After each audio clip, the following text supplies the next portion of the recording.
उस स्त्री ने, पता है उसे घड़े में सांप है, फिर भी हाथ डाल दिया। किसके भरोसे? सम्यक के भरोसे। द्रौपदी का पल्लू दुशासन ने पकड़ लिया, वो निश्चिंत रही सम्यक के भरोसे कि अगर सम्यक की शक्ति है तो देवों को भी आकर मदद करनी पड़ेगी, देव भी आकर सहयोग करेंगे। इतनी ताकत है सम्यक में, और सम्यक के अभाव में कोई सहयोग करने को तैयार नहीं होता। तो भव्य आत्माओं, क्या मांगोगे कल बड़े बाबा से? का दुकान अच्छी चलने लग जाए, भी नहीं दे ध्यान इन बातों पे, उनके कान बंद हो जाए। तो उन्हें घर गृहस्थी की बातें करी और उनने कान बंद करे। तुमने इंद्रियों के विषयों की मांग करी और उनने अनसुनी कर दी। अब तुम्हारे साथ रहते हैं, तुम भी तो बहुत सी बातें अनसुनी कर देते हो, तो वो भी ऐसी है, वो नहीं सुनते ये बातें। साक्षात भी हो तो भी नहीं सुनते वो, ये तो जिन बिंब है। लेकिन तुम सम्यक की आकांक्षा करो, वो सुने नहीं सुने लेकिन तुम्हारी तो सुनी जाएगी। वह बिल्कुल भी नहीं सुने फिर भी तुम्हारी सुनी जाएगी। आस्था बढ़ेगी, विश्वास बढ़ेगा, रुचि बढ़ती चली जाएगी और उपलब्धि सम्यक रूप में होगी। और 2019 की उपलब्धि अगर आप लोगों को सम्यक के साथ हो गई तो फिर इससे बड़ी उपलब्धि जीवन में और दूसरी नहीं हो सकती। छोड़ना मत, कल बड़े बाबा को छोड़ना मत, उनकी वीतरागता को छोड़ना मत, उनकी सर्वगता हितोपदेशता को मत छोड़ना। पकड़ के बैठ जाना कि भगवान चाहिए तो क्या चाहिए? सम्यक चाहिए, इसके अलावा और कुछ नहीं चाहिए, दुनिया का कुछ भी नहीं चाहिए, एकमात्र सम्यक की उपलब्धि चाहिए, इसके अलावा और कुछ भी नहीं चाहिए। कर लोगे इतना? अच्छा हाथ उठाओ, कितने लोग कर लोगे? दम ही नहीं है इतनी कहने की, ताकत ही नहीं है।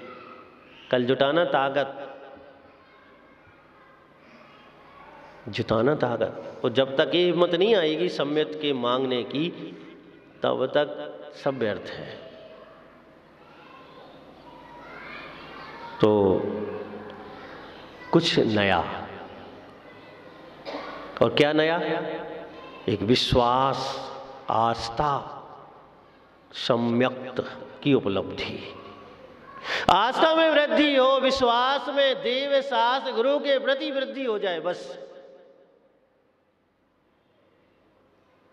और ये वृद्धि आपके लिए संसार को काटने में, संसार से अलग करने में बहुत बहुत अच्छी तरीके से हेतु बनेगी। आपको विधान भी करना है। विधान शुरू नहीं हुआ अभी, एक आधार के चढ़ो कि नहीं चढ़ो? बहुत बढ़िया। हमारे सानिध्य में तो प्रवचन सुनी ले तुमने, तो ध्यान रखना, कुछ नया आना चाहिए, कुछ पुराना जाना चाहिए। जाने में मिथ्यात्व होना चाहिए, आने में सम्यक होना चाहिए। इस भावना के साथ जय बोलिए गुरुदेव आचार्य श्री विराग सागर जी महाराज जी की।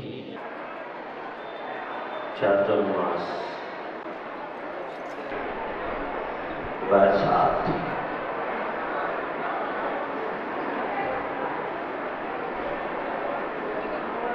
चातक पक्षी इंतजार करता है बरसात का। प्राण कंठ से निकल जाए लेकिन वह कुएं का तालाब का पानी नहीं पीता, और वह इंतजार करता है कि जब तक मेघ नहीं बरसेंगे तब तक वह जल ग्रहण नहीं करता है। साहित्यकार कहते हैं, मेघ चातक पक्षी के लिए बरसते हैं, और जैन दर्शन कहता है कि चतुर्मास यानी बरसात मुनियों के एक स्थान पर रहने के लिए होती है, एक स्थान पर रहने के लिए होती है। पाद्व नाम का मुनियों का एक स्थिति कल्प है। पाद नाम का 10 स्थिति कल्पों में एक स्थिति कल्प है, और उसका अर्थ ये होता है कि बरसात में मुनि विचरण नहीं कर सकते, और अगर करते हैं तो वो मुनि नहीं है। इसका अर्थ क्यों नहीं कर सकते? लोग कहते हैं कि महाराज श्री अब तो रोडें बन गई हैं, कीचड़ नहीं होता, पानी नहीं भरता,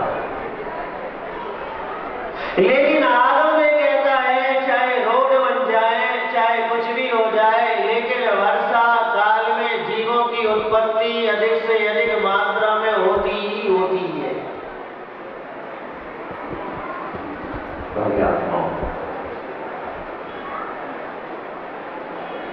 भगवती आराधना में जहां वर्षा योग का प्रकरण आया, वहां पर एक बहुत अच्छा उदाहरण दिया हुआ है। आप सब प्रैक्टिकल कर चुके हैं उस चीज का। जब दूध से दही जमाया जाता है, उसमें जब जाम डाला जाता है, अगर आप दूध को हिलाते रहेंगे, 3 काल में भी दही जमने वाला नहीं है। अगर आप उसमें जाम डालने के बाद भी निरंतर दूध को 2 घंटे, 4 घंटे, 12 घंटे, 24 घंटे तक हिलाते मिलाते रहेंगे, तो जाम दूध जमने वाला नहीं है, दही जमने वाला नहीं है। और उसे रख देंगे, 1 घंटे के अंदर, 1 अंतर्मुहूर्त के अंदर दही जम जाएगा। भगवती आराधना में आचार्य शिवाल लिख रहे हैं कि मुनि भी अगर वर्षा काल में एक जगह स्थिर नहीं होते हैं तो उनके जीवन में कर्मों की निर्जरा होती ही नहीं है। आज लास्ट दिन है, वर्षा योग की स्थापना का लास्ट दिन है। आज के बाद व्यवहार नहीं हो सकता। शाम तक टाइम है, अगर किसी को कहीं पहुंचना है तो शाम तक समय, सूर्यास्त होने के बाद विचरण का समय समाप्त। संतोष कुमार जी क्या करें? चले?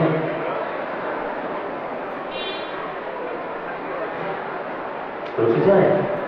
अच्छा, कितने लोग चाहते हैं कि सागर में रुक जाए? और वो भोजन करना उनसे कौन पूछेगा? अच्छा, इसलिए आपने दोनों हाथ उठा दिए कि एक उनका एक अपना। बहुत बढ़िया, मुझे मालूम है सागर के लोग बहुत समझदार हैं।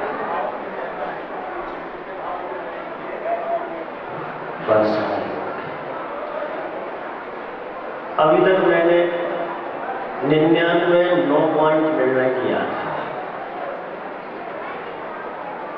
1 पॉइंट बचा के रखा था, लेकिन अब मजबूरी है हमारी कि हमें 100% वर्षा योग सागर में करना। सागर में करने का मतलब ये है कि सागर से कुछ प्राप्त हो जाए।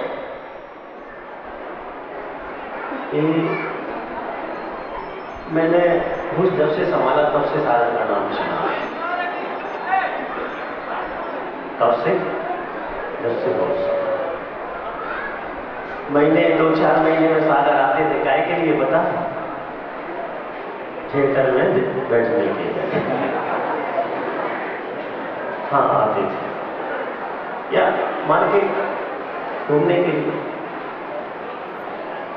लेकिन आज उस समय ऐसी स्थिति की कर्मों को बांधने के लिए आते थे, और आज एक ऐसी स्थिति है कि कर्मों को छोड़ने के लिए यहाँ है। वो भी एक स्थिति थी। दृष्टि कर्मों को बांधने के लिए निरंतर अपने विषय को खोजती रहती थी, और आज की दृष्टि ऐसी है कि कर्म की निर्जरा के लिए वो अपने विषय को खोजती है कि किस माध्यम से कर्म की निर्जरा हो जाए। सागर वालों, बड़ी स्थिति ऐसी कशमकश की होती है साधु की और श्रावक की। आगम में कथा आती है, एक मुनिराज का किसी तांत्रिक ने सिर जला दिया। जिनदत्त सेठ था, वो शमशान की ओर से निकला। उसने देखा कि मुनिराज का सिर जला हुआ है और वो ध्यान में लीन है। मालूम है उसने क्या किया? मुनिराज से कुछ नहीं पूछा, उसने अपनी गोद में मुनिराज को उठाया और अपने घर ले आया। ये उसका वात्सल्य था, उसकी भक्ति थी। उसने देखा कि ये घाव ऐसा है कि आसानी से भरने वाला नहीं है। हाँ, आप मुनियों के माई बाप हैं, ध्यान से सुनियो। पटना, ध्यान से सुनियो। आप क्रांत कुमार जी का चले वो भोजन करने कराना, ठीक है। श्रावक मुनियों का माई बाप होता है। मां अपने बच्चे को कैसे संभालती है? मां ध्यान रखती है कि ये भूखा न रह जाए, प्यासा न रह जाए, ये असुरक्षित न हो जाए। श्रावक को भी ध्यान रखना पड़ता है। अगर मेरा अंतराय हो जाए तो लोग आंसू बहाने लगते हैं। अरे भाई, भूखा मैं हूं, तुम क्यों रो रहे हो? माई बाप हुए क्या हुए बताओ? माई बाप तो हो तुम। जब मेरे भूखे रहने पर, किसी भी दिगंबर साधु के अंतराय होने पर, उनके उदर में क्षुधा की वेदना के बाद भी अगर भोजन नहीं पहुंच रहा है तो आपको कष्ट है, पीड़ा है, आपको विकल्प है, आप आंसू बहाते हैं, भोजन नहीं करते हैं, तो आप कौन हुए? माई बाप।